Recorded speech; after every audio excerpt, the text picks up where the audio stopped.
Nous sommes là, mesdames et messieurs, fidèles au poste, chaque dimanche pour la rétrospective de la semaine. Aujourd'hui, je reçois un communicateur de la majorité présidentielle et les membres du Conseil national du PPRD. Je reçois donc pour vous, monsieur Dieudonné Mwanza, et avec lui, nous allons parler, décortiquer le temps fort de l'actualité de cette semaine. Très heureuse de vous recevoir, monsieur Dieudonné. Merci bien, madame. Bonsoir. Comme je l'ai dit tout à l'heure, et ça fait depuis quelques semaines, l'actualité est éminemment politique. Je crois que jusqu'à la fin du dialogue, ça sera ainsi. Alors, Dieudonné Mwanza, vous n'avez pas l'impression que la vie s'est arrêtée par rapport à ce dialogue? On ne parle plus que du dialogue et on oublie toutes les petites choses de la vie courante d'une nation aujourd'hui. Madame, vous savez que lorsqu'il y a une actualité politique, comme les autres, les uns le disent, la politique tient toute la vie de la nation à l'État. Les gens sont beaucoup plus intéressés par ce qui va se passer sur le plan politique, puisque la politique conditionne pratiquement la vie de toute une nation. Tous les autres aspects, qu'ils soient économiques, sociaux, culturels, ainsi de suite, ils sont d'une façon ou d'une autre impactés, influencés par la vie politique d'une nation. Ce qui fait qu'aujourd'hui, lorsque nous parlons du dialogue politique national inclusif, il est vrai que beaucoup de gens ont en eux un peu une sorte de couac. Les gens se disent, mais que nous réserve le lendemain? Puisqu'il est vrai qu'il y a une incertitude par rapport à tout ce que nous apprenons, la surenchère montée, mais aussi la tension montée, puisqu'il y a des acteurs politiques qui ne font que ça tous les jours. Eh bien, donc, ça fait qu'à un certain moment, les gens se disent, bon, il faut tourner les yeux vers l'hôtel Béatrice pour voir qu'est-ce qui se passe réellement, puisque le dialogue va pouvoir tracer le chemin pour l'avenir de cette nation. Monsieur Dieudonné Mwanza, est-ce que nous ne sommes pas un peu distraits, nous, le peuple congolais, même nos autorités congolaises? Est-ce que nous ne sommes pas un peu distraits? Parce que sur le net, moi je le dis et je n'ai pas honte de le dire, nous qui vivons sur le net aujourd'hui, parce que pour avoir une info, c'est vraiment sur le net. Et merci à tous les journalistes qui font ce travail, qui abattent ce travail de nous donner des informations sur le net. Nous avons appris, par exemple, que le Rwanda, le pays voisin, va, d'ici 2017, créer une usine de transformation du coltan congolais. Nous avons aussi appris que le Rwanda exploite déjà le gaz méthane du lac Kivu. Nous avons appris beaucoup de choses sur le plan économique et qu'aujourd'hui le Rwanda n'a pas à rougir de ça. Est-ce qu'on n'est pas distrait par tous ces politiques? Non, madame, il faut... Un plan quinquennal pour le Congo, est-ce qu'on sait, Dieudonné Mwanza, que sera la RDC d'ici 5 ans, d'ici 10 ans? Est-ce qu'on a un plan quinquennal sur ça, sur ce que sera le Congo? Écoutez, madame, je crois que ce que vous dites est vrai. Nous sommes dans une distraction, une sorte de distraction. Simplement, puisque c'est vrai que la politique est laissée qu'elle est au Congo, mais je ne peux que prendre le cas, par exemple, du deuxième mandat du chef de l'État, Joseph Kabila. Demandez-vous qu'est-ce qu'il a eu comme temps pour pouvoir réaliser sa vision pour le Congo. Donc nous sommes dans une situation où le politique congolais est focalisé peut-être sur certaines choses et sans pour autant savoir qu'est-ce qui est essentiel. Je peux vous dire, par exemple, pour ce qui concerne l'économie, que pas simplement que le Rwanda va monter des usines, pas simplement que le pétrole est exploité par nos voisins de l'Est, mais aussi ces voisins de l'Est sont devenus des pays premiers producteurs de nos propres matières. C'est ça, c'est le paradoxe. Ça énerve, c'est un peu un contraste de comprendre que nous-mêmes en tant que propriétaires de cette richesse, nous vivons la vie que nous vivons, connue de tout le monde. Nous sommes généralement alignés parmi les derniers pays pauvres, à travers le monde et à travers l'Afrique. Donc, c'est vous dire que ça dépend de ce que nous faisons pour la nation. Moi, je pense que tout est lié à la politique. Lorsqu'on n'a pas une stabilité politique dans un pays, il faut comprendre que tout ce qui touche à l'économie doit vous échapper. La démocratie n'était pas la faiblesse de l'Afrique. Est-ce qu'en Afrique, Dieudonné Mwanza, avant que nous entrons dans la rétrospective proprement dite, est-ce que la démocratie n'est pas une faiblesse pour l'Afrique? Ne doit-on pas pour l'Afrique des régimes forts pour que nous puissions décoller, avoir cette stabilité politique? Nous l'avons eu peut-être sous Mobutu, peut-être c'était une utopie, mais j'ai l'impression qu'il faut des régimes forts pour que ça avance. Non, je pense que cette réalité est en train d'être dépassée. Nous ne pouvons plus rentrer en arrière pour voir qu'il faut des régimes forts, il faut des hommes forts. Non, nous sommes à des moments où il faut réellement avoir des institutions fortes. Nous devons nous adapter. Nous sommes dans une période de mondialisation et le Congo ne peut pas faire du surplace, ne peut pas faire marche arrière pour rester dans cette période d'antiquité. Non, nous devons effectivement faire un effort pour marcher avec tout le monde et savoir que pendant ce temps, l'actualité, c'est qu'à travers tout le monde et à travers tous les pays, c'est d'abord la force des institutions. Mais chez nous, qu'est-ce qui arrive généralement en Afrique et chez nous au Congo? C'est que lorsque les gens s'érigent en obstacle contre la force des institutions, ça pose problème. Et comprenez, madame, qu'en Afrique, depuis un temps, lorsque nous sommes pendant la période des élections, logiquement, comme vous le savez, les élections, c'est cette étape cruciale qui permet à ce que la démocratie respire et que l'on puisse réellement avoir des institutions fortes sur base de ce déroulement de ces élections.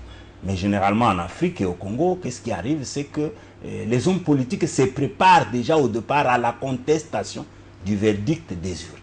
C'est-à-dire, chacun dans son camp dit déjà, si ce n'est pas lui qui gagne, c'est lui qui gagne à tricher. Donc si on est dans cette logique, c'est-à-dire que l'on affaiblit les institutions démocratiques, et lorsqu'on affaiblit les institutions démocratiques, vous comprenez que nous sommes toujours en arrière par rapport à d'autres pays qui aujourd'hui sont en train d'évoluer et de rendre leurs institutions fortes. Et même quand on sait qu'il y a eu des erreurs, qu'il y a eu des dérapages lors des élections, l'œuvre humaine est toujours imparfaite. Et il faut comprendre qu'à un certain moment, il faut accepter pour que le pays avance. Mais malheureusement, nous ne sommes pas dans cette logique tous pour permettre à ce que la RDC avance. Nous prenons les premiers dossiers, mesdames et messieurs, c'est le comité préparatoire. Comme vous le savez, Eden Kodjo avait déjà convoqué cette semaine les débuts de travaux pour le comité préparatoire qui doit préparer, permettez la tautologie, le dialogue. Donc nous avons l'ouverture de ces travaux. Nous avons la réaction de la société civile par rapport à sa récusation. Comme vous le savez, Eden Kodjo est récusé par une partie de la société civile et une partie de l'opposition. La déclaration de la coalition des alliés d'Étienne Tshisekedi et la clôture, bien sûr, des travaux du comité préparatoire est une info de taille. Le travaux du dialogue, en fait, le dialogue va débuter le 1er septembre et ça durera 14 jours.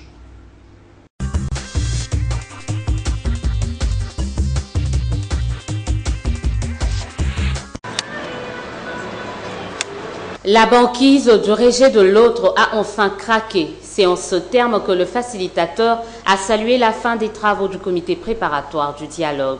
Eden Kodjo va renouveler son appel aux hésitants à rejoindre le train de ses assises déjà en marche. Nos paumes sont toujours ouvertes, comme je l'ai dit à l'introduction, et nos bras toujours tendus pour accueillir fraternellement tous ceux qui viendront dans cette maison. Ce message sera relayé en chœur tant au niveau des représentants de la majorité, de l'opposition que de la société civile. J'appelle nos frères, nos sœurs qui sont encore à l'extérieur de venir nous rejoindre parce que nous avons besoin de nous retrouver tous et tout autour d'une table pour parler du processus électoral. Nous avons posé certaines conditions et nous attendons le signe de la part du pouvoir. Nous voudrions que ce forum soit réellement inclusif. Tout le monde s'est mis d'accord sur les principes conducteurs du dialogue, sur les étapes du dialogue, les composants du dialogue, la matière à traiter durant le dialogue, la logistique. Et le plus grand défi qui reste, c'est de travailler les uns les autres pour que ce dialogue tant attendu soit réellement inclusif. À l'Union européenne, l'on insiste sur la poursuite des mesures de décrispation en vue d'assurer l'inclusivité de ces assises. Tous les prisonniers d'opinion soient libérés et que les gestes qui seront faits, nous l'espérons encore ce week-end, seront de nature à convaincre tous de participer de bonne foi à l'exercice le 1er septembre prochain. Notez que le dialogue proprement dit démarre le 1er septembre 2016. Il se tiendra à Kinshasa pour une durée de plus ou moins 15 jours. Le Présidium tient à rappeler son attachement au respect de la Constitution, son soutien indéfectible à l'acte d'engagement et aux résolutions de la conférence de Genval. Son adhésion à la mise en œuvre intégrale de la résolution 2277.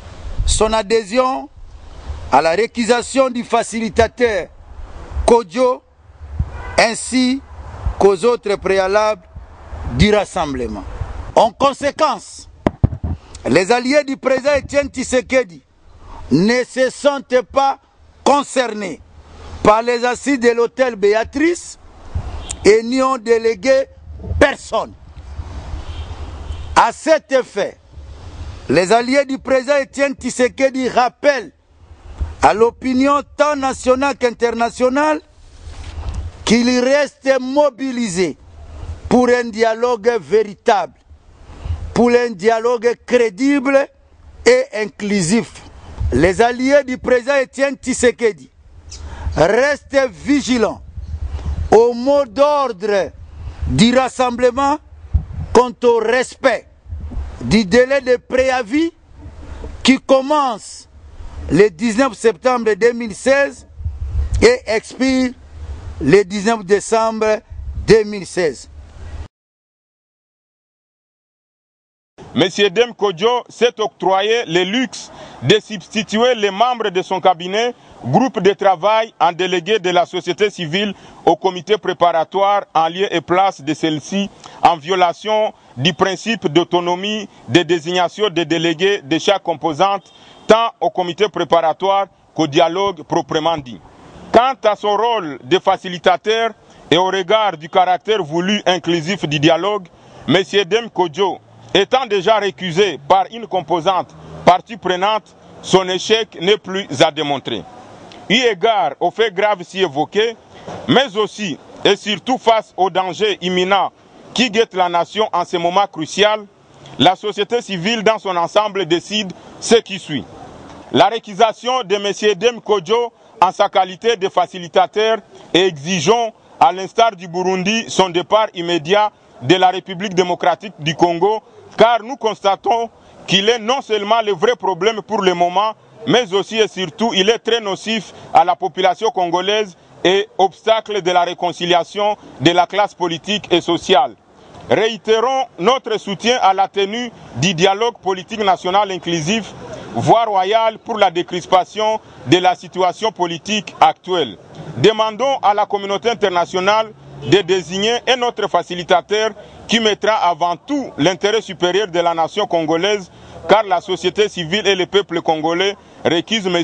Dem Kodjo et ne se reconnaîtront pas dans les résolutions de ces travaux boutiqués contre la République. L'ambiance était plutôt bon enfant à Béatrice Hôtel.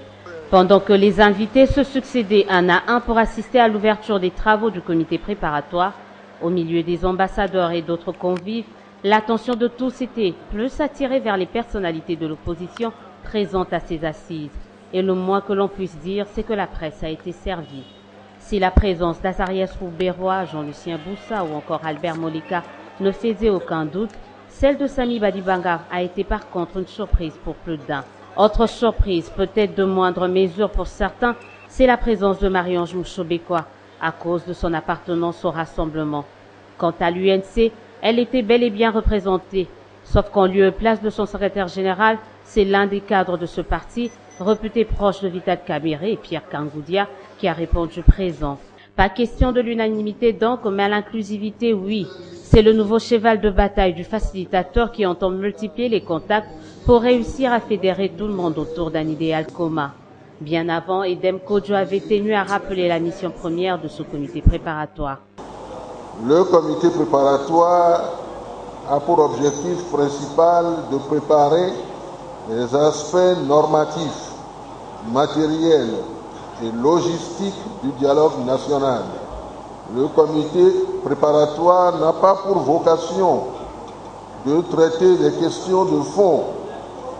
Il reviendra à l'instance même du dialogue de débattre de ces questions et de prendre les décisions qui constitueront la base consensuelle de l'exercice du pouvoir en RDC. Aussitôt commencés, les travaux de ce comité préparatoire vont connaître leur premier couac. Il provient d'une frange de la société civile, laquelle remet en cause la liste de leurs représentants à ses assises. Un premier incident révélateur de la tension qui risque de caractériser ces travaux du comité préparatoire dont la clôture est prévue le 27 août prochain.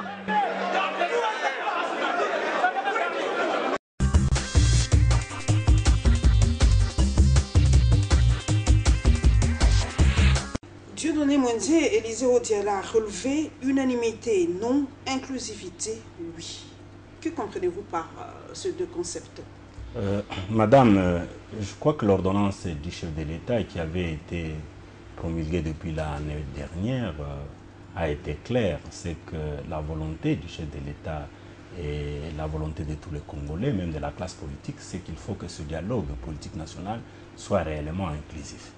La volonté également, c'est de vouloir corriger les erreurs de 2013 avec les concertations qui, en principe, se sont avérées à la fin qu'elles n'étaient pas du tout inclusives. Donc, toutes les belles recommandations de Mwendze des concertations sont donc tombées à l'eau? Non, je crois qu'il y a un comité qui fait le suivi de l'application de ces recommandations, mais aussi il y a beaucoup de recommandations qui ont été appliquées déjà à ce jour. Mais cela, ce n'est pas ça le problème. Aujourd'hui, je crois que la page de concertation a été tournée. Aujourd'hui, nous parlons de dialogue national. C'est exactement ça l'erreur de Mwendze. L'histoire ne nous apprend rien.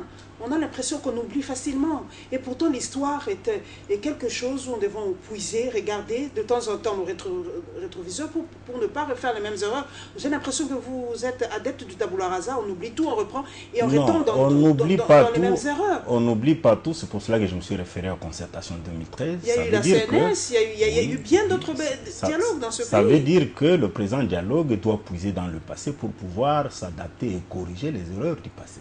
Ce qui fait qu'aujourd'hui, lorsque nous parlons du dialogue politique national inclusif, le mot inclusif n'a pas été choisi à dessein. C'est simplement puisque nous voulons réellement que cette fois-ci, il puisse y avoir une certaine inclusivité pour que la classe politique congolaise et même la société civile se sentent liées par rapport aux résolutions et recommandations qui sortiront de ce dialogue. Mais ce qui arrive, c'est quoi? C'est qu'à un certain moment, on évite de faire de la confusion entre l'inclusivité et peut-être l'obligation à tout prix de participer, et même l'unanimité. Donc, ce qui est vrai, c'est que nous ne devons pas être un peu comme à la période où tout le monde chantait dans le même sens. Non, la démocratie, c'est aussi ça, c'est-à-dire permettre à ce que les Congolais puissent à un certain moment diverger, penser de manière différente, mais tout en privilégiant ce qui appartient à la majorité. Ce qui fait qu'aujourd'hui, je termine, c'est ce qui fait qu'aujourd'hui, nous sommes à l'heure où nous devons militer pour réellement l'inclusivité afin que ce dialogue puisse être réellement le plus inclusif possible. Mais ça ne fera pas nécessairement l'unanimité. Dieudonné Mwendze, vous avez dit quelque chose, vous avez dit la démocratie c'est aussi ça, mais la démocratie aussi c'est le respect des textes, c'est le respect des dates, c'est le respect de beaucoup de choses. Donc aujourd'hui, vous avez dit que non, que ce dialogue ne doit pas être une répétition, deuxième concertation bis, mais avec l'absence de grands ténors, permettez l'expression, l'absence de Tshisekedi, l'absence du rassemblement, l'absence d'une grande partie de la société civile, vous n'avez pas l'impression qu'on retombe dans les mêmes pièges et dans les mêmes erreurs et on aura, quelques temps après, notre dialogue? Non, madame, je crois que je l'ai dit, l'inclusivité ne sera pas nécessairement l'unanimité. Ça veut dire ça veut dire simplement que la volonté, c'est de vouloir voir ce que vous appelez les grosses légumes ou bien les gros poissons, être à ce dialogue pour pouvoir baliser le chemin de l'avenir. Mais ça peut arriver qu'un Congolais puisse, pour une raison ou une autre, ne pas accepter d'aller au dialogue. Non, ça ne va pas demander au Congo de s'arrêter. Non, le Congo va marcher. Mais ce qui est vrai, c'est quoi, madame? Je crois qu'il faut qu'on se pose la question sur ce que représentent aujourd'hui ceux qui sont en dehors de ce dialogue. Puisqu'en principe, nous savons qu'il s'est constitué depuis un temps une opposition politique que l'on a appelée opposition made in Genval. Vous me passez le terme. Ça veut dire cette opposition qui s'est créée autour de Etienne Tshisekedi et qui a été créée à partir de Genval et qui a donné un certain nombre de préalables et qui a fini par récuser Edem Kodjo. Mais en dehors de ça, au Congo, il y a aussi une certaine opposition. Une certaine opposition, j'ai entendu parler d'opposition républicaine, j'ai entendu parler d'opposition pro-dialogue, et ainsi de suite. Il s'agit toujours des oppositions.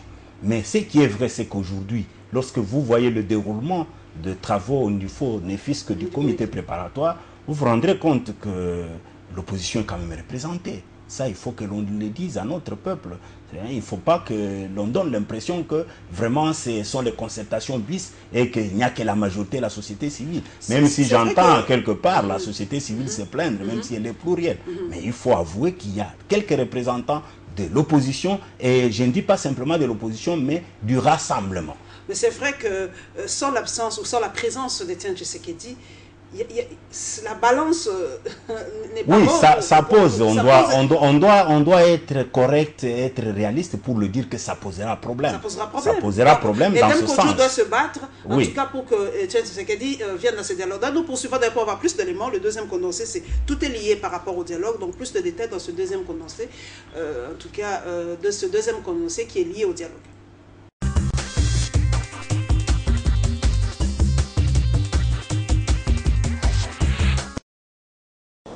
L'Organisation des Nations Unies félicite le facilitateur et l'Union africaine pour les efforts qu'ils n'ont cessé de déployer afin de créer les conditions d'un dialogue politique inclusif visant à trouver des solutions pour arriver à la tenue d'élections crédibles, inclusives, transparentes et apaisées en RDC.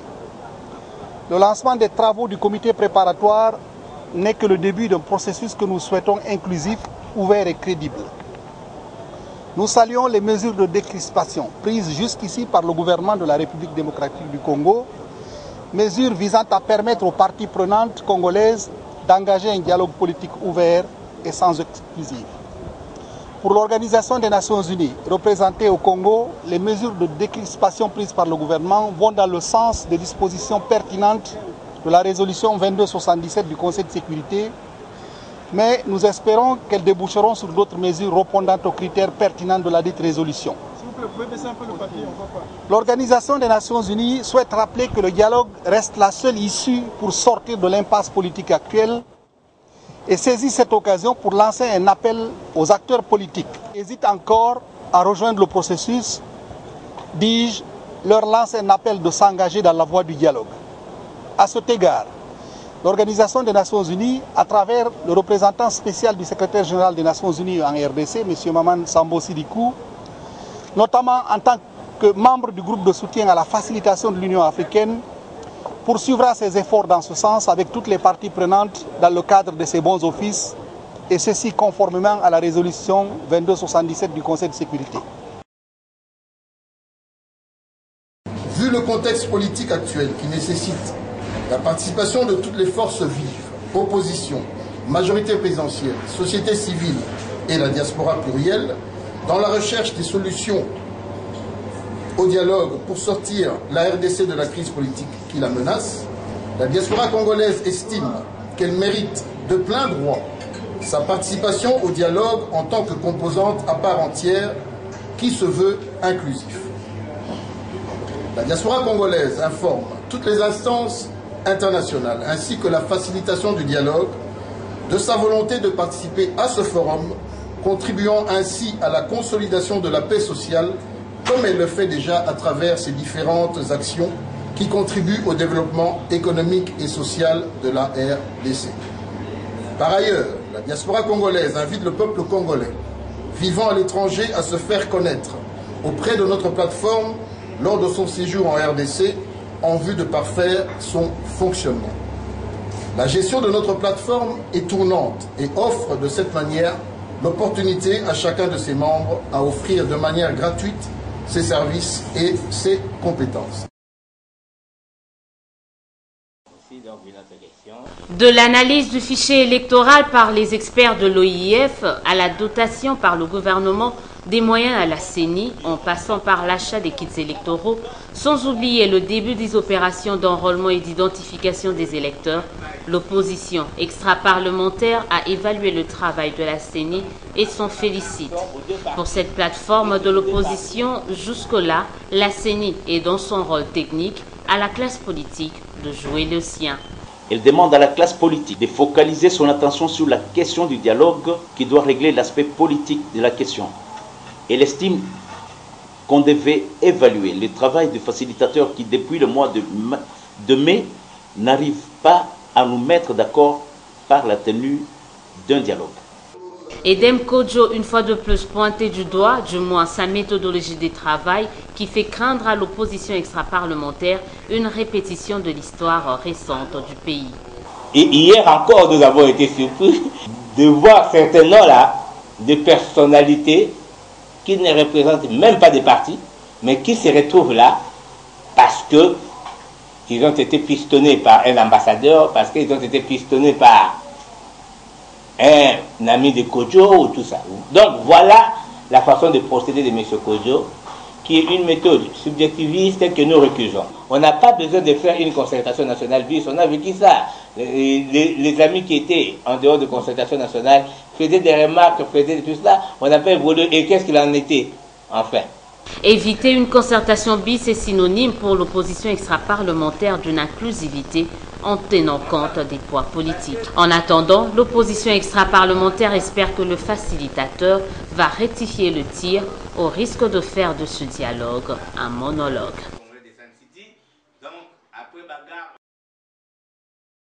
Son absence était si remarquable qu'au lendemain de l'ouverture des travaux du comité préparatoire du dialogue, elle fait la une de la presse en papier et celle en ligne.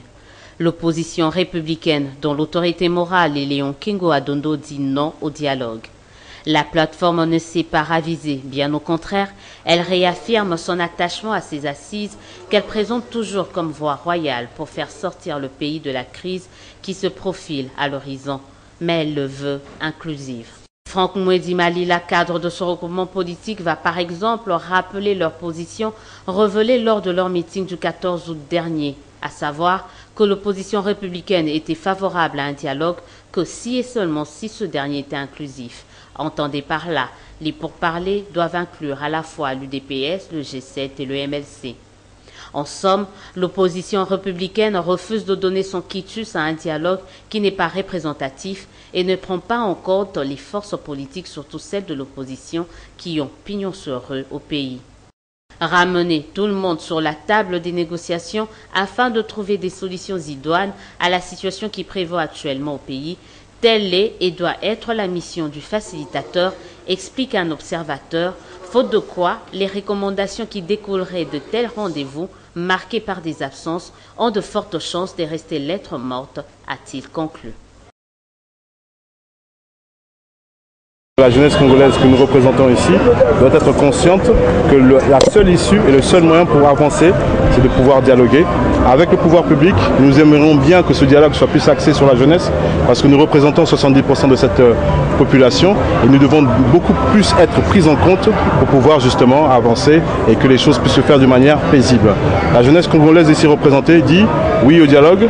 Nous disons encore une fois que nous devons être représentés, mais nous disons que nos aînés doivent aussi comprendre que nous parlons de l'avenir du pays, donc nous parlons de nous les jeunes, qui puissent être beaucoup plus larges et beaucoup plus souples pour que les choses puissent avancer d'une manière paisible. Nous parlons à tous ces jeunes qui puissent venir massivement, c'est l'avenir du pays qui en dépend et nous sommes démocrates, nous sommes aussi des hommes de paix, comme nous savons comment ce que le président Etienne Tshisekedi a toujours milité pour la paix et nous nous demandons qu'ils puissent être conscients des enjeux qui sont de l'heure aujourd'hui.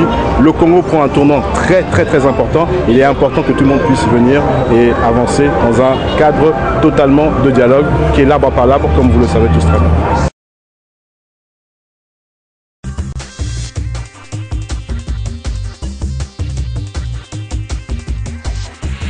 Dieudonné Mwanza, nous avons vu ce grand dossier par rapport au dialogue, les réactions des uns et des autres. Nous commençons d'abord par la réaction des Nations Unies, l'implication de la communauté internationale. on sait déjà la position du gouvernement de temps en temps qui tape du poing sur la table par rapport à la souveraineté de la RDC.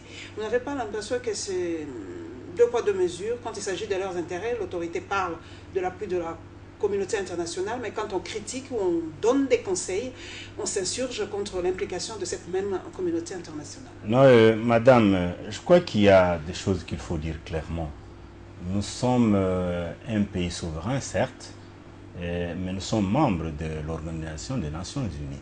Ça veut dire qu'en tant que membres, nous avons la possibilité d'évoluer ensemble avec les autres pays dans le concert des nations.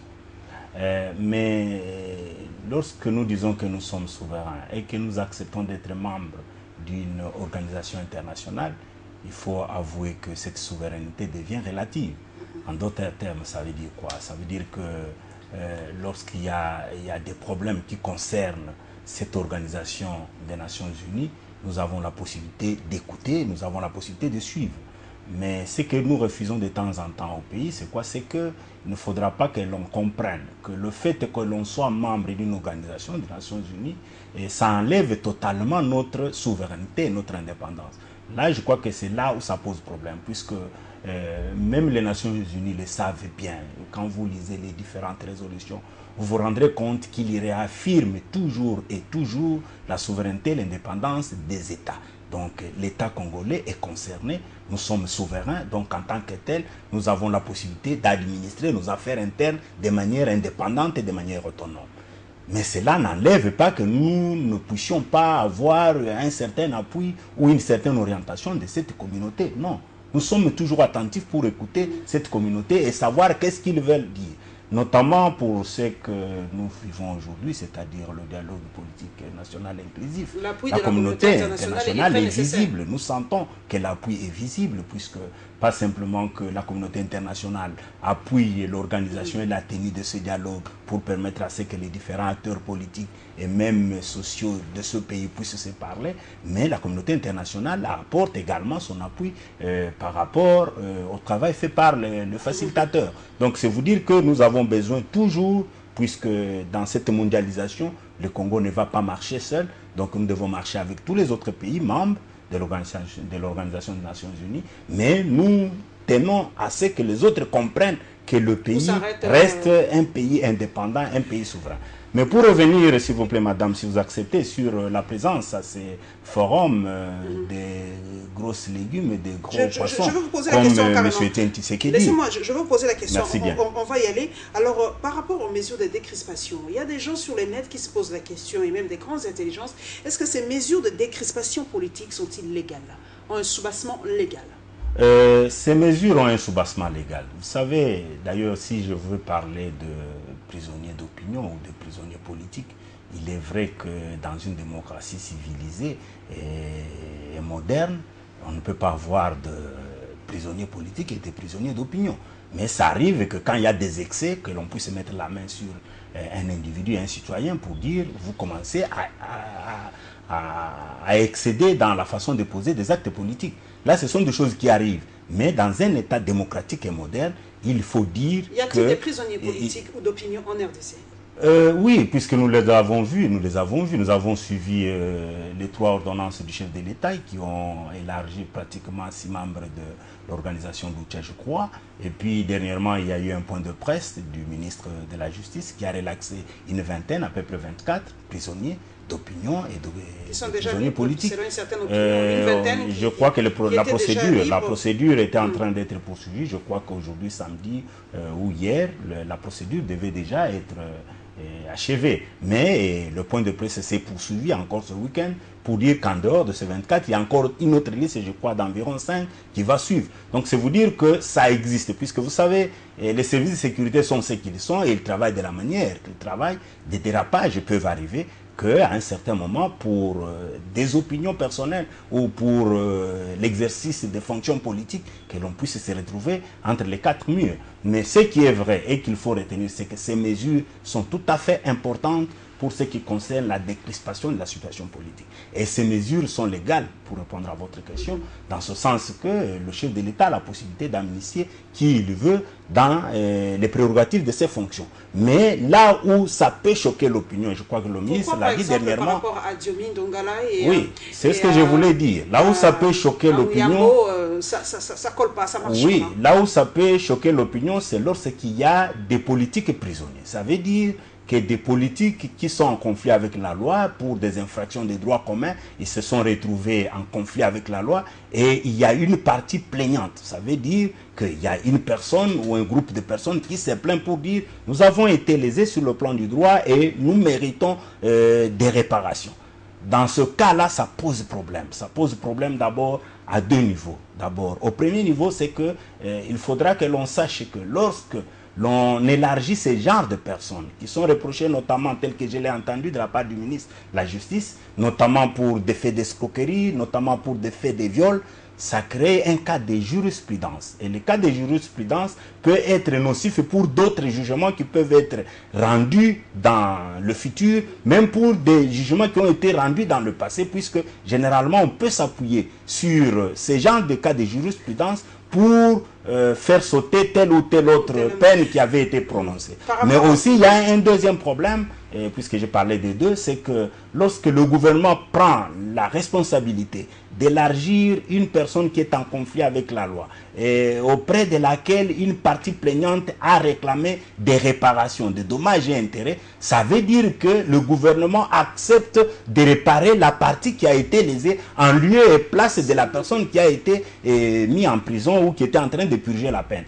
Et là, ça pose problème. Comme vous savez, tous les jours, nous l'entendons d'ailleurs dans les médias, vous êtes de la presse et même dans l'opinion, on reproche au pouvoir actuel de ne pas suffisamment appliquer les mesures de punition, c'est-à-dire d'observer l'impunité. Mais je crois qu'à un certain moment, on ne peut pas demander une chose et son contraire. Lorsqu'il y a des mesures de punition par rapport à des faits graves, comme les faits de viol, je crois qu'il faut accepter que la punition soit appliquée à celui qui s'est rendu auteur de ces genres d'exactions. Par rapport à la présence des grosses légumes, comme vous le dites, la question que je pose carrément, est-ce que vous comprenez la position d'Étienne Tshisekedi qui ne veut pas aller ou se présenter au dialogue? Écoutez, madame, la question de M. Etienne Tshisekedi, et là, il y a encore une autre question qui s'ajoute de M. Kengo Wandondo avec son groupe. Mais lui, il est venu, il paraît qu'il a subi des pressions. Oui. Les autres vont venir. C'est ça notre volonté, ça notre espoir. Non, je voudrais simplement dire que l'opposition politique née de Genval pose problème, puisque autour de cette opposition, on a retrouvé des grandes composantes comme la dynamique de l'opposition et comme le G7, bien sûr avec d'autres composantes. Mais lorsque je vois des plateformes comme G7, pratiquement des plateformes extrémistes, je vois l'autre plateforme comme la dynamique de l'opposition, il s'agit d'une autre plateforme pratiquement extrémiste. Je crois que ça pose problème autour de M. Etienne Tshisekedi, qui au départ lui-même était en train de réclamer la tenue du dialogue pour baliser la voie. Le dialogue, oui, c'est ça que j'ai dit. Une chose, c'est d'accepter la tenue de ce dialogue, mais une autre chose, c'est de participer à ce dialogue. Puisque jusque-là, nous savons qu'il est resté inébranlable sur cet aspect. Il accepte jusqu'aujourd'hui la tenue de ce dialogue. Puisque ces revendications n'ont pas été résolues. Vous avez même constaté que ces revendications ont évolué. Puisque le premier cahier de charge, je crois que c'est l'unique qui existe et sur lequel aujourd'hui les membres du rassemblement, même de l'UDPS essentiellement, réclament. C'est-à-dire, il s'agit de cette feuille de route de février 2015. Mais vous verrez qu'après Genval, cette feuille de route n'est pas restée intacte. Cette feuille de route a connu des modifications. Par le fait qu'il y a eu à côté de M. Etienne Tshisekedi et de l'UDPS la présence des autres partis. Non, on ne reproche pas ça. Il est tout à fait normal que lorsque l'on fait de la politique seul, c'est-à-dire avec son parti politique, et que l'on approche les autres, et qu'on intègre également les réclamations des autres. Et c'est pour cela que nous avons entendu des réclamations comme il faut cesser les poursuites judiciaires. Là, ça vient essentiellement de G7, nous avons, et même de la dynamique de l'opposition, puisqu'il y a certains membres qui ont été en conflit avec le fils, mais aussi nous avons entendu des réclamations comme les dédoublements des partis politiques, ce qui n'a pas existé avant février 2015 et même au mois de juin, lorsque le chef de l'État initiait les consultations par rapport à ce dialogue. Donc c'est vous dire que les choses ont évolué. Mais ce qu'il faut craindre, c'est la prise en otage du peuple congolais, la prise en otage du processus démocratique, la prise en otage du dialogue politique lui-même, mais aussi la prise en otage de la personne de M. Etienne Tshisekedi. Puisque, madame, par le G7, par le oui, par le G7 et par la dynamique, puisque nous apprenons beaucoup de choses. Vous savez, M. Etienne Tshisekedi est fils de ce pays. Il n'y a rien qui pouvait empêcher qu'un jour il puisse décider de rentrer au pays. Mais ce n'est pas le fait qu'il est rentré au pays que ça soit le bénéfice de l'opposition de Genval ou du rassemblement. Il y a des gens qui font ça un fonds de commerce. C'est-à-dire qui pensent que M. Etienne Tshisekedi a bénéficié de leurs services, notamment l'organisation de son retour au pays et puis l'organisation du meeting du 31 juillet. Moi, je pense que l'UDPS était capable de faire le plein de la même manière pour tenir un meeting ce jour-là. Mais il ne faudra pas que l'on pense que c'est nécessairement l'œuvre du G7 et de la dynamique de l'opposition. Madame, nous connaissons bien dans ce pays, il y a des choses sur lesquelles on peut parler sans tabou. Aujourd'hui, que représente le rassemblement si l'on enlève l'UDPS et l'on enlève l'UNC? Ça, ce sont des choses qui sont claires. Il y a beaucoup de partis politiques dans ce pays. Quelqu'un me parlait déjà de plus de 517 ou 520 partis politiques. Il y a d'autres qui ne peuvent faire des manifestations qu'en termes de plateforme. Seuls comme partis politiques, ils ne peuvent pas le faire. Et c'est le cas de beaucoup de partis qui se retrouvent et dans la dynamique de l'opposition et dans le G7. Aujourd'hui, le G7, après les désamours, avec, si on peut appeler ça comme ça, les désamours avec la majorité présidentielle, le G7 représente quoi? Et aujourd'hui, le point de vue... C'est quand même une force politique. Oui, je ne refuse pas. Je ne refuse pas. C'est une réalité. Là, c'est un élément que vous me mettez dans la bouche, la force financière. Ah bon? Ah oui, la force financière. Non, la force, je comprends, puisque depuis un temps, on m'a dit que les 7 partis politiques étaient en train d'étêter aux mamelles d'un riche. Je ne sais pas, il s'agit de qui. Bon, je vous le concède, j'accepte qu'ils sont riches, mais la vérité, c'est que ce n'est pas la richesse qui fait la politique. Il faut avoir pignon sur lui. Oui, je sais qu'il faut l'argent, mais l'argent ne suffit pas pour faire la politique. Il faut aussi avoir pignon sur lui.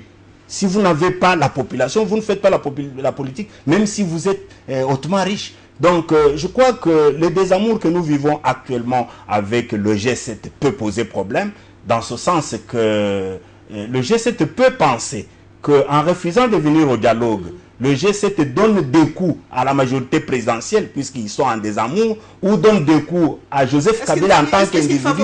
Non, je pense qu'il donne des coups à la population congolaise. Réfléchissons par l'absurde. Est-ce que le G7 et ceux qui refusent d'aller au dialogue ne donnent-ils pas la chance à la majorité présidentielle de glisser? Ne travaille-t-il pas en symbiose? Parce qu'on ne comprend pas très bien. Non, nous réfléchissons par l'absurde. Oui. J'accepte votre raisonnement et votre réflexion, mais je pense que ce n'est pas ça la préoccupation de la majorité présidentielle. Vous êtes sûr? Le glissement et l'obtention si c'était ça notre préoccupation, si cela était notre préoccupation, nous ne serions pas venus à ce dialogue et le chef de l'État, en tant qu'autorité morale de cette majorité, n'aurait même pas eu un seul instant l'idée d'initier ce dialogue et de le convoquer. Je pense qu'aujourd'hui, nous sommes dans la logique de pouvoir baliser le chemin pour les élections pour que réellement nous puissions avoir une gouvernance électorale crédible. Voilà, nous prenons vraiment un autre volet, la ville morte. Comme vous le savez, il y a eu la ville morte, alors les retombées et tout ça. Et nous allons parler de ça avec Dieudonné Mwanza. Plus de détails dans ce condensé.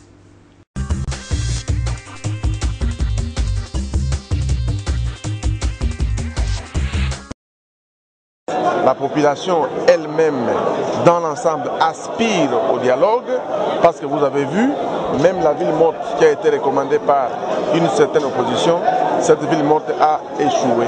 Lamentablement un échec, la population en a marre parce que trop c'est trop. Nous venons d'avoir un bilan sur l'ensemble du pays.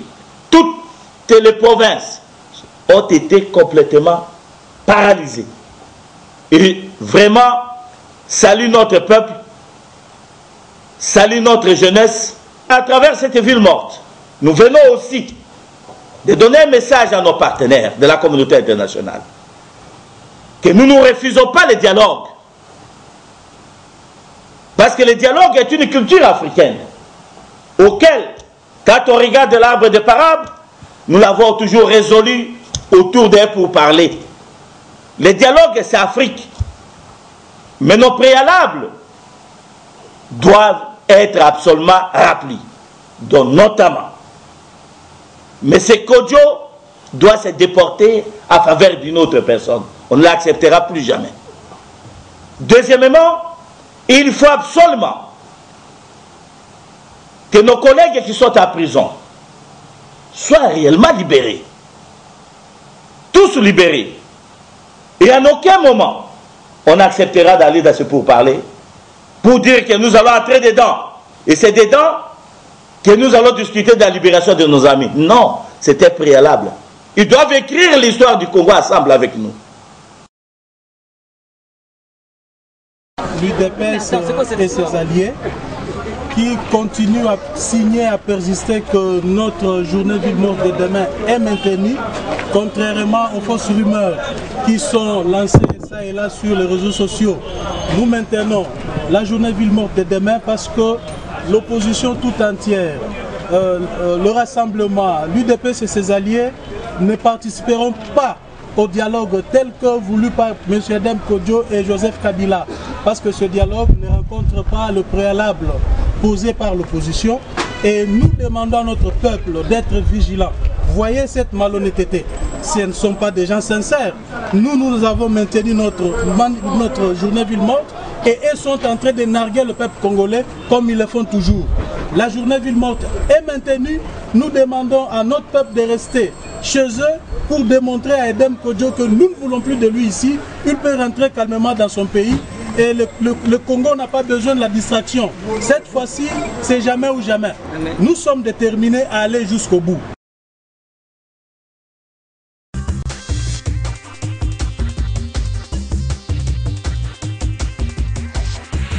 Dieudonné Mwende, ville morte, réussite ou échec selon vous? Je ne sais pas, parce que vous êtes de la majorité, vous direz automatiquement échec, mais réfléchissons froidement, réussite ou échec? Madame Paulette, je ne voudrais pas vous répondre par oui ou par non, mais je voudrais dire quelque chose par rapport à cette ville. Vous savez, nous sommes dans une politique dynamique et les méthodes de faire la politique au Congo doivent changer. Je vois à travers cet élément qui passe les mêmes têtes que j'ai vues pendant la Deuxième République et même pendant la démocratisation après le 24 avril 1990. Les gens habitués à des villes mortes, à des marches à tout bout de champ. C'est une expression de la démocratie, est garantie oui, par la Constitution congolaise. C'est aussi ça l'expression de la démocratie, c'est même garanti par notre Constitution, mais on n'abuse pas. Il ne faudra pas que l'on pense que lorsque la Constitution garantit les manifestations, qu'il faut tous les jours se réveiller et manifester puisque la Constitution le garantit. Non, je crois qu'il faut le faire quand il le faut et juger l'opportunité. Vous ne pensez pas qu'il y a opportunité aujourd'hui de faire des villes mortes? Non. Madame, je ne prends que la ville morte de mardi dernier. Cette ville morte de mardi dernier, quand vous suivez la chronologie, vous vous rendrez compte qu'elle n'a pas été décrétée un peu avant. C'est une ville morte qui a été décrétée après le point de presse du ministre de la Justice et après l'intervention de M.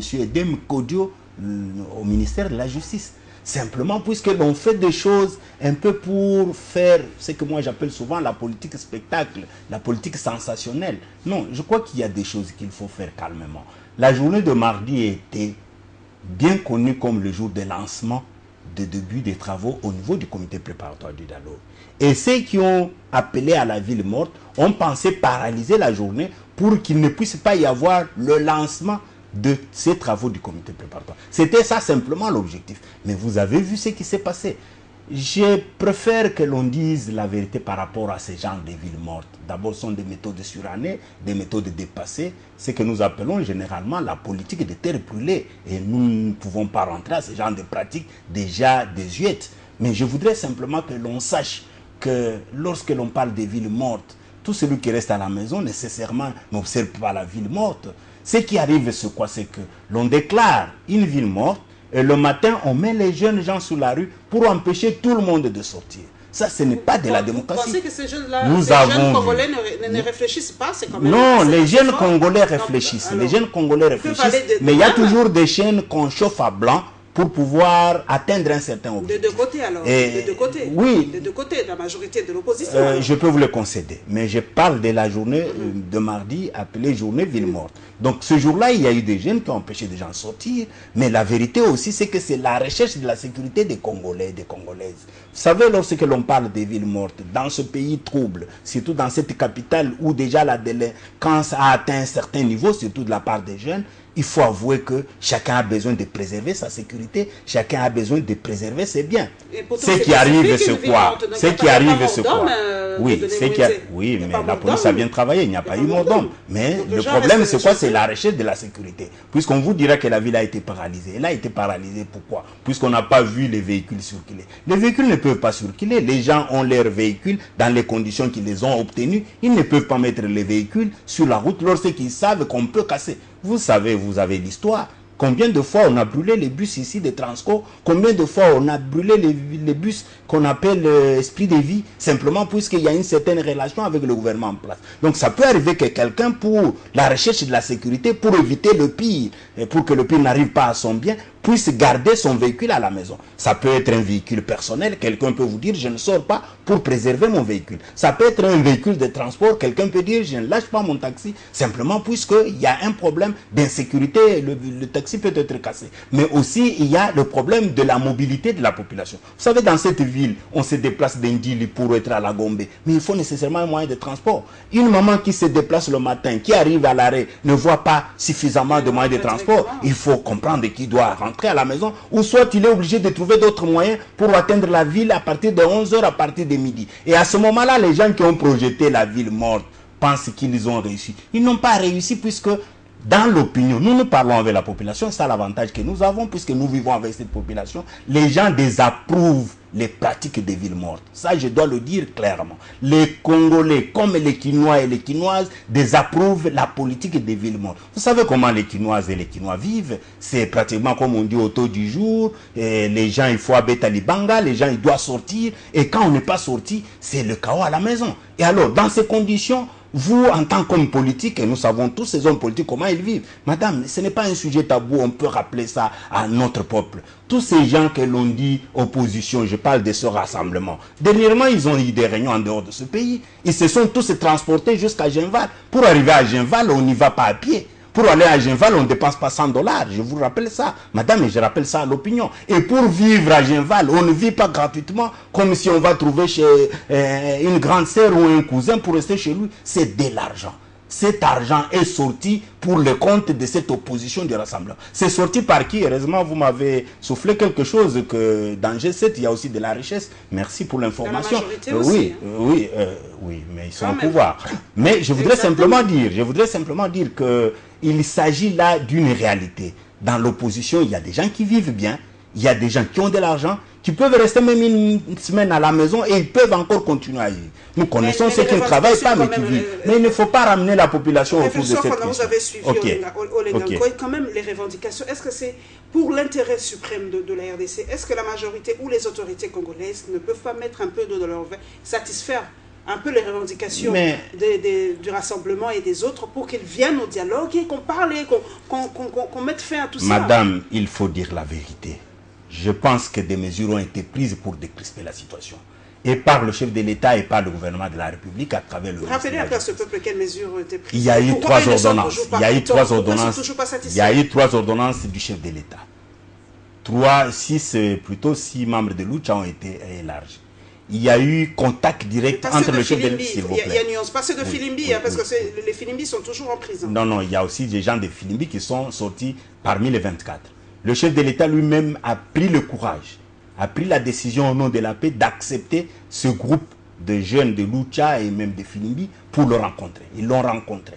Et aujourd'hui, en dehors de ces 24 qui ont été relaxés, en dehors de chaînes de télévision qui ont été réouvertes, aujourd'hui nous parlons encore d'environ 5 prisonniers politiques qui vont être relaxés. Est-ce que ça, ce ne sont pas des mesures? Moi, j'ai toujours dit, madame, qu'il ne faudra pas que l'on fasse la politique de l'Autriche. Puisqu'on peut croire qu'on se cache alors qu'on ne se cache pas. Et déjà avertis savent bien, à part ceux qui peuvent être naïfs. Les gens avertis savent bien que c'est préalable ce ne sont que des manœuvres Mais c'est ça dilatoires. maintenant la question qu'on se Ce pose. ne sont que des manœuvres dilatoires, puisque la vérité... profite le crime ou l'opposition Non, roule ça, pour qui? ça ne profitera Ça à roule pour personne. la majorité, parce qu'on se rend compte que c'est la majorité qui gagne. en Non, fin de la compte. vérité c'est que ça ne profitera à personne. Et nous le disons tous les jours. Ces manœuvres dilatoires ne vont profiter ni à la majorité ni à l'opposition. Puisqu'il y a des gens qui pensent, et ça vous le savez madame, qu'il y a des préavis qui ont été donnés. Il y a des gens qui, devant leur siège, mettent tous les jours J-, J-. C'est leur droit, c'est la Et il y a liberté des gens qui d'expression. jouent au chrono. C'est la liberté d'expression. Oui, c'est la liberté d'expression, mais ça monte la tension dans l'opinion. Et il y a des gens qui ont des schémas en dehors des schémas que nous connaissons. C'est-à-dire, nous, chez nous, la majorité, nous savons que le schéma, c'est préserver la paix, puisque nous connaissons le prix de la paix. Mais il y a des gens qui ont d'autres schémas, notamment le schéma du chaos, notamment le schéma insurrectionnel. Par exemple, Dieudonné Mwenze, le prix de la paix, c'est par exemple organiser les élections dans les délais prévus. Madame, je suis d'accord. Je suis d'accord. Je suis d'accord. Je vais revenir sur ça. Je vais revenir sur ça. Je vais revenir sur ça, sur l'organisation des élections. Mais je voudrais simplement dire qu'il faut être dans le schéma de la paix. Il faut être dans le schéma de la non-violence pour que cette alternance dont on parle tant puisse arriver sans casse. C'est ça le problème. C'est pour cela que le chef de l'État, après tout ce qu'il a donné à cette République avec sa majorité présidentielle, est dans le sens de dire nous préservons la paix malgré ce qu'elle peut coûter. Mais il y a des gens qui sont dans la logique du chaos, de penser que lorsque nous arrivons à telle date, nous allons monter la tension davantage, nous allons appeler la population à l'insurrection, ainsi de suite. La population ne sera pas dupe, puisque la population connaît la vérité. Préserver la paix, mais préserver la paix, c'est aussi le respect des délais constitutionnels. Non, madame, les élections dans les délais constitutionnels. madame, lorsque quelque chose arrive au pays, ne faisons pas semblant comme si nous ne vivons pas dans ce Congo. Tous nous vivons dans ce Congo. Aujourd'hui, s'il n'y a pas élection, nous pouvons fort probablement trouver les raisons. Et les raisons, nous les disons tous les jours. La faute au gouvernement ou à la majorité? Non. C'est pour cela que je ne voudrais pas vraiment que l'on parle en termes de responsabilité. Mais pourquoi? Les responsabilités sont partagées, madame. Si vous voulez que je vous... Entre l'opposition, la majorité et même la société civile. Je le dis tous les jours. Madame, rendez-vous compte que lorsque nous venions des élections de 2011, je ne parle d'abord que de la CENI. La CENI organise les élections de manière que vous connaissez, pratiquement une burlex des élections. Et ça nous a fait retourner en arrière au lieu d'avancer. C'est ce qui fait que le Parlement et surtout l'Assemblée nationale, après avoir reçu le rapport de cette CENI qui était dirigée par M. Mulunda, avait accepté de démettre l'équipe et de remplacer cette équipe par une autre équipe. Ça fait du retard. Rappelez-vous également que lorsque l'on a amorcé le mandat du chef de l'État en 2012, au début de l'année 2012, le gouvernement a dû affronter d'abord la rébellion de l'Est. Et aujourd'hui, cette rébellion, d'une façon ou d'une autre, il y a encore des résidus. Donc, c'est vous dire que lorsqu'on combat une guerre, il faut des moyens. Et ces moyens pouvaient être, par exemple, orientés vers l'organisation des élections. Ça n'a pas été le cas. Mais je voudrais aussi... Mais s'il vous plaît. L'Angola aussi était pays en guerre, pays oui. Ils organisent les élections. Je crois qu'on n'a pas les mêmes moyens. La preuve, c'est qu'aujourd'hui, notre budget n'est pas comparable au budget de la République. Nous allons prendre les nouvelles incursions d'Adef Nalou. Donc, nous allons, comme on a mis l'accent sur l'Est, nous allons parler du sitting du médecin non aligné par rapport à leur prime de risque et le constat des immondistes dans la rivière Gombe.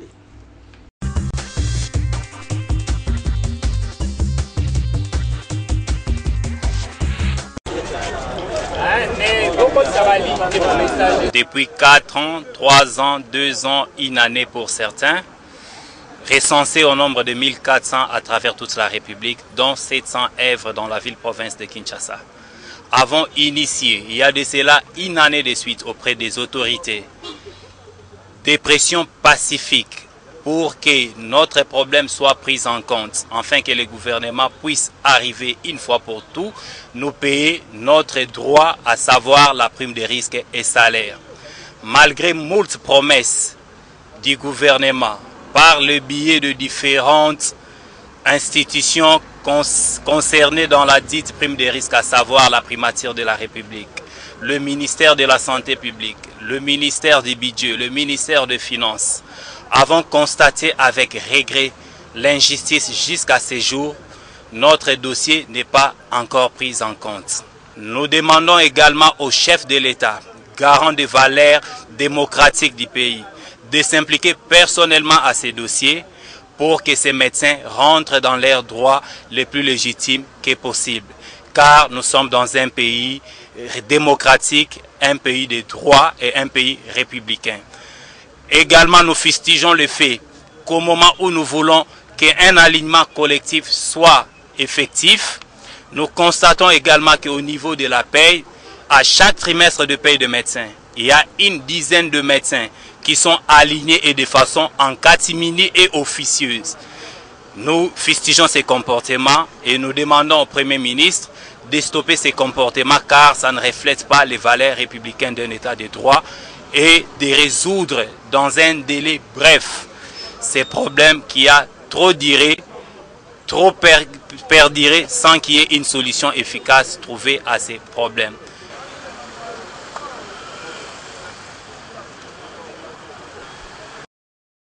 Selon la société civile de Béni, une nouvelle incursion de présumés rebelles ougandais des ADF a été perpétrée dans le village de Kitievia et Makulu dans le territoire de Béni au Nord Kivu. La même source renseigne que 2 personnes ont été tuées, 7 autres blessées et une dizaine de maisons incendiées. Ces tueries interviennent une semaine après celles de Maïmoyo et les massacres de Rwangoma qui avaient fait au moins 50 morts dans la ville de Béni.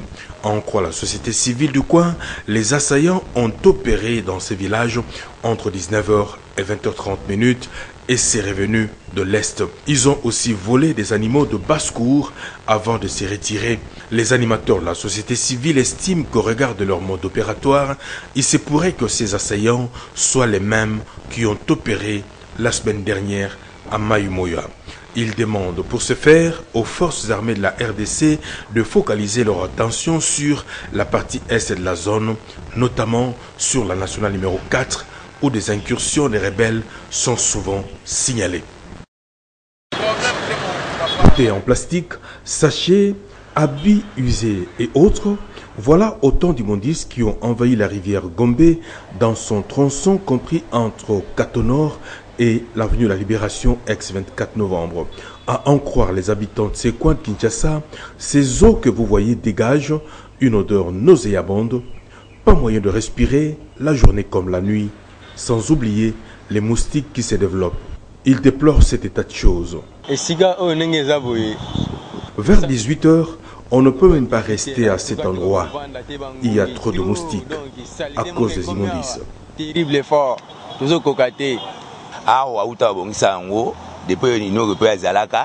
Depuis le départ de l'Union européenne, cette rivière n'est plus curée. L'eau ne coule plus ici, donc impossible de vivre.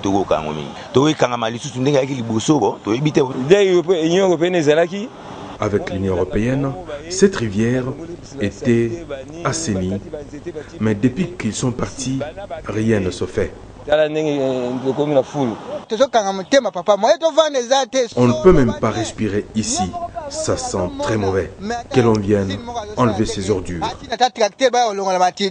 Ceux qui nous disent être plongés dans une inquiétude totale avec la saison de pluie qui s'annonce.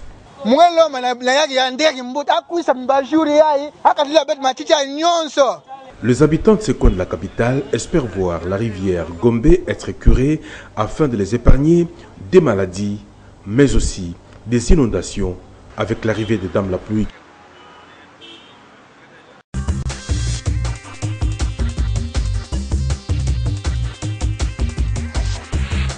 Voilà, ça m'a fait un peu rire, mais c'est un peu triste parce que ce Kino a dit, bon, quel homme André Kimbuta déchets, mais c'est quand même, je relevais quand même aussi autre chose, c'est l'implication de l'Union européenne pour ces déchets. Mais c'est quand même pas possible. Comment on en arrive là? Est-ce que c'est une culture pour ne pas avoir froid aux yeux? Est-ce que les Kino est-il sale? C'est pas possible de voir tout le temps des tas d'immondices comme ça. Je ne pourrais pas peut-être confirmer ça tel que vous venez de le dire, mais je voudrais simplement dire que nous avons nos réalités dans la ville quinoise, dans ce sens que la ville est tellement peuplée, il faut avouer. La ville est même débordée. Je crois que cette ville n'a pas été construite pour autant d'habitants que nous avons aujourd'hui. Ça pose problème. Et les habitants qui aujourd'hui arrivent dans la ville arrivent avec les habitudes, et ils arrivent avec les façons de vivre. Je crois que là, il y a un problème. Il faut les éduquer par rapport à ça. Une étude a fonctionné et a même mené des investigations par rapport à la vie à Kinshasa. Et on s'est rendu compte que la ville de Kinshasa reste ville des noms simplement. La vérité, c'est que sur les 100% de la population qui vit dans la ville de Kinshasa, c'est autour de 17% de gens qui vivent réellement la vie dans les normes urbanistiques d'une ville à Kinshasa. Et que le reste, à peu près 83%, c'est pratiquement une vie rurale. C'est-à-dire, on vit comme si on était au village. Je crois que là, il se pose un problème de l'exode rural, des normes aussi, de la manière dont on est en train de lotir les parcelles dans la ville de Kinshasa. Bon, j'ai vu les images, mais je peux vous dire qu'il y a une interpellation pour tout Kinois et pour toute Kinoise de savoir qu'est-ce que nous faisons des ordures de nos ménages. Qu'est-ce que nous faisons des déchets en plastique. Surtout en plastique, qui sont puisque qui ne sont pas biodégradables. Généralement, devant nos maisons, nous voyons des jeunes gens, de vieux papas passer, ramasser des ordures de ménage, des sachets en plastique. Où est-ce qu'ils les jettent? Généralement, c'est dans les rivières. Et qu'est-ce que ça pose comme problème? Je crois que ça dégrade totalement l'environnement. Et là, nous avons besoin de l'assistance de l'Union européenne, alors que ce sont des choses que nous devrions faire nous-mêmes. C'est vrai qu'on fait appel au gouvernement provincial, mais il faut savoir que le gouvernement provincial ne peut pas répondre même là où nous-mêmes nous devons répondre. Je crois qu'il y a un comportement à développer soi-même en tant que population. La guerre de l'Est, Béni et tout ça. La guerre de l'Est. C'est vrai que vous avez relevé une chose, que l'argent qu'on aurait pu affecter aux élections, on l'affecte toujours à cette guerre. Qui alimente cette guerre? Dieudonné Mounzé, pourquoi ça dure autant, les morts, les images atroces et tout ça, à chaque fois. Madame, plus de 10 ans. Laissez-moi profiter de votre micro pour transmettre toutes mes vives condoléances à toutes ces familles éprouvées de Béni, surtout des deux quartiers, Rwangoma et Mbelu, qui ont été visités sauvagement par les agresseurs de la République dans la ville même de Béni. Je peux vous dire, madame, que ce qui arrive à l'Est est atroce et inacceptable. Bon, je crois que le gouvernement a eu déjà à se prononcer. Il s'agit d'actes inacceptables que nous impose l'ennemi de notre paix. Je l'ai dit plusieurs fois, il n'y a pas de revendication politique par rapport à ce que nous connaissons à l'Est. Ce sont des djihadistes, vous partagez cette thèse aussi? Oui, c'est du terrorisme. Je partage ça puisqu'il s'agit du terrorisme. Oui, mais c'est toujours, les djihadistes font du terrorisme, c'est du terrorisme islamique. Et vous avez suivi, je crois, les identités de ceux qui ont été arrêtés parmi les 80. Et très souvent, on va vous parler de ceux qui sont, je ne sais pas, dans des religions islamiques, des gens qui viennent de l'étranger. Mais malheureusement, il y a aussi des Congolais. Malheureusement, il y a des Congolais toujours qui sont achetés à coup d'argent. Oui, les ressources minières et même la richesse de notre sol et des sous-sols est à la base de nos malheurs. C'est pour cela que nous, Congolais, à un certain moment, nous devons être attentifs chaque fois que nous sommes devant nos problèmes à nous-mêmes, savoir que nous devons les traiter avec prudence, avec souplesse, puisque nous laissons généralement une voie pour que l'ennemi puisse entrer, pour que ceux qui convoitent nos richesses puissent entrer et pouvoir faire ce qu'ils peuvent faire. Non, c'est-à-dire ce qu'il faut, c'est que nous devons, c'est ce que j'ai dit au départ, il faut être sûr d'abord de la stabilité politique. Puisque ces genres d'événements arrivent lorsque nous sommes dans une instabilité politique. Qui provoque cette instabilité? Oui, c'est l'étranger toujours? Non, la faute est toujours à l'étranger? Non, la faute d'abord est au Congolais lui-même, puisque c'est généralement le Congolais qui est manipulé. Aujourd'hui, je peux vous donner l'exemple de tous ces ADF Nalu que nous connaissons comme des rebelles ougandais qui sont en train de secouer l'Est du pays. Mais ces gens ne viennent pas le matin et rentrent le soir. Non, ce sont des gens qui vivent à l'Est du pays, qui vivent avec nos frères congolais, mais qui sont cachés par nos frères. Mais le soir, quand le soleil tombe, ils commencent à tuer, à égorger. Aujourd'hui, le peuple est en train de se faire justice. Non, je crois que ce ne sont pas des pratiques que nous devons encourager. La justice existe et nous devons faire confiance à la justice. J'ai même appris que la population voudrait demander des armes pour se prendre en charge. Je crois que nous sommes dans un état moderne. Pouvons pas favoriser. Oui, ça se fait, je crois. Le port d'armes sous d'autres cieux est bien réglementé. C'est une culture, mais chez nous, je crois que nous n'avons pas la culture des détentions d'armes de guerre. Et aujourd'hui, quand je vous parle des ADF Nalu, je vous parle de tous ceux qui égorgent. Ce ne sont pas des gens qui viennent le matin, rentrent le soir. Lorsque vous donnez l'autorisation à chacun de détenir une arme, il faut savoir que ça ne sera pas simplement des Congolais qui sont à Beni, mais ça sera aussi tous ces tueurs qui vont détenir les armes. Donc ça veut dire que simplement que nous avons armé au même moment et la population autochtone et les étrangers qui viennent pour voler nos richesses. Donc je pense que ce n'est pas ça la solution. Mais la solution, c'est ce que moi j'ai dit. Je pense que nos services de sécurité, il y a deux solutions qu'il faut d'abord apporter par rapport à cette difficulté. La première, c'est que nos services de sécurité doivent se rendre compte que nous ne sommes pas devant une guerre classique et que par ce fait, il faudra adapter les méthodes d'investigation, les méthodes de renseignement et même des méthodes de lutte par rapport à ce genre d'attaque. Ça, c'est de un, puisque si on pense qu'il s'agit d'une guerre classique, on va se cantonner comme si on a un front devant, alors qu'en réalité, on n'a pas de front devant. Les renseignements, les services de renseignement doivent fonctionner normalement pour qu'il puisse y avoir une synergie et une complicité totale entre la population et les services de sécurité pour que nous puissions réellement débusquer tout ce qui peut arriver. Deuxièmement, puisqu'il s'agit d'un terrorisme. Je crois que ça, on crie quand ça arrive en France. Oui, on crie quand ça arrive en France, on crie quand ça arrive en Europe et en Amérique. Mais je crois qu'il s'agit ici d'un terrorisme, d'une guerre qui doit être combattue. Le terrorisme est combattu par tout le monde. Je crois qu'à travers le monde, il y a des organisations aujourd'hui pour combattre le terrorisme. Pourquoi ces organisations ne peuvent pas s'intéresser à ce qui arrive aujourd'hui à l'Est? Puisqu'en principe, il ne s'agit pas d'une revendication politique. Vous ne vendez pas très bien ce qui se passe à l'Est. Ce sont les autres qui viennent et qui font des reportages, qui parlent de ça. Non. Je crois que nous le disons aussi suffisamment. Peut-être qu'il y a un petit déficit, mais nous devons continuer. Un grand déficit, pas petit. Il peut y avoir déficit, mais je crois que petit à petit, le gouvernement est en train de le dire. Et d'ailleurs, le fait que nous en parlons dans ce studio, c'est aussi une information. Nous appelons à la communauté internationale de comprendre qu'il s'agit réellement d'un terrorisme qu'il faut combattre. Aucun internaute m'a dit de vous poser, c'est toujours par rapport à Beni. Les ADF Nalu sont des Ougandais. Oui. Et l'autre, pour le Rwanda, c'est les Interahamwe pour le Rwanda. On se pose la question, pourquoi ces deux groupes n'attaquent pas le Rwanda et l'Ouganda et tuent nos propres frères? Quelle est la raison? Oui, je crois que nous en avons parlé ici. Nous avons parlé des richesses, des non-sols et des sous-sols. Mais ils veulent gagner, c'est pas pour renverser les pouvoirs au Rwanda ni au Ouganda, non, c'est pas ça. La vérité, c'est quoi? C'est qu'il se pose un problème. Oui, il se pose un problème. Que ce soit les Interahamwe, que ce soit les ADF Nalu, en principe, devaient combattre les systèmes qui sont installés chez eux. Ce n'est pas des systèmes politiques. Les ADF Nalu devaient le faire comme les Interahamwe. Mais la vérité aujourd'hui, c'est quoi? C'est que nous sommes dans une diplomatie agissante. Aujourd'hui, je crois que vous l'avez appris, le chef de l'État est en train de sillonner ces pays pour que sur le plan diplomatique, nous puissions faire un tout, puisque c'est une recommandation qui a été aussi donnée dans l'accord d'Addis Abeba de paix. Mais ce qui arrive, c'est quoi? C'est qu'il y a des gens qui comprennent ça mal, qui pensent que lorsque la RDC s'approche du gouvernement ou du système politique du Rwanda ou du système politique de l'Ouganda, ça énerve les autres. Et là, je peux vous dire sincèrement vous ne comprenez pas les Congolais. Il faut peut-être, c'est ça le déficit. Non. Je crois qu'il faut expliquer ça à notre peuple. Il faut expliquer ça à notre peuple. Et nous le disons bien. Vous savez, les systèmes terroristes comme ceux que nous vivons à l'Est ne peuvent survivre que lorsqu'ils ont des moyens financiers. Et les moyens financiers, ils ne peuvent plus les trouver en Ouganda ou au Rwanda. Selon certains rapports, on dit que ces groupes sont soutenus par ces pays-là. Selon certains rapports. Non, je ne sais pas le dire aujourd'hui. Ça, je ne sais pas confirmer. Je crois qu'il faut confirmer des choses pour lesquelles on a suffisamment de ces pays-là. Alors comment non, ce que je sais que les ADF Nalu, c'est un mouvement rebelle qui lutte contre le système politique établi. Mais pourquoi ne tuent pas les Ougandais? Les Interahamwe, la même chose.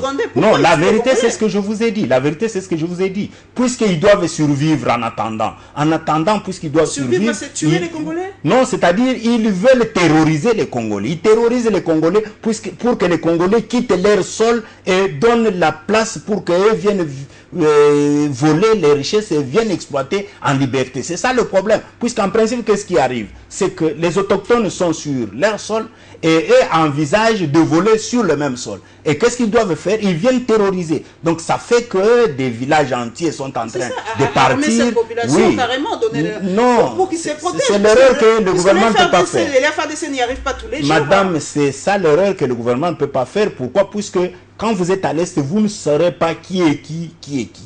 Et d'ailleurs, la preuve, c'est que vous avez suivi dernièrement à Butembo, il y a eu ce qu'on a appelé chasse à l'homme. C'est-à-dire, ils font un effort pour savoir est-ce qu'il y a des étrangers qui viennent pour terroriser. Mais c'est toujours une gymnastique difficile, puisque vous avez tous ces gens qui viennent tuer, qui vivent en longueur de journée, qui passent tout leur temps à Beni, je prends le nord, le Kivu, le nord du Kivu. Donc ça pose problème que si on doit décréter le port d'armes légalement pour tous les citoyens, on va armer tout le monde et la situation risque d'être incontrôlable. Je vous ai dit que nous sommes dans un état de droit et nous sommes dans un état moderne et civilisé. L'État a ses obligations et ses prérogatives régaliennes. L'État doit veiller à ce que la population soit sécurisée. Poussière de secondes, vous avez encore vu les images de ces médecins. Comment le gouvernement ne prête pas oreille à ce côté social? C'est vrai qu'on est tous focalisés sur les dialogues, mais les gens doivent manger, les gens doivent travailler. Madame Paulette, ces médecins-là, ils se plaignent. Ça fait plus de 4 ans, je ne sais pas combien. Je viens de suivre les éléments tout à l'heure et je me rappelle que les mêmes éléments, je les avais suivis il y a plus d'une année, toujours dans ce studio, lors d'une émission similaire. Mais je me rends compte que la situation perdure 1 année, 2 ans après. Nous sommes dans une même situation où on a des médecins qui ont été recrutés. Vous avez des médecins qui ont été recrutés. Non, ils doivent se plaindre à qui des droits. Et le responsable en cette matière, c'est le ministère du Travail, c'est le ministère de la Santé. Et je pense que ce sont des choses auxquelles on doit penser et ce sont des aspects qu'il faut nécessairement exploiter pour que l'on puisse répondre à leurs revendications, puisqu'après tout, ce sont des intellectuels qui ont travaillé pour ce pays, qui ont étudié, et ils ont besoin aussi de survivre, et ils doivent être surtout de vivre, pas pris en compte. Oui, ils doivent vivre, donc on doit tenir compte de leur situation sociale. Merci Dieudonné Mwenze d'être passé à la barre. Merci à tous mes téléspectateurs, ou pardon, à tous mes followers sur les réseaux sociaux, et merci encore à vous, chers téléspectateurs et téléspectatrices fidèles de cette émission. Merci à toute l'équipe technique et bon début de semaine à tous les journalistes. Merci, les madame. journalistes en action. Nous nous retrouverons avec le même plaisir le dimanche prochain pour notre Info 7. Merci. Merci.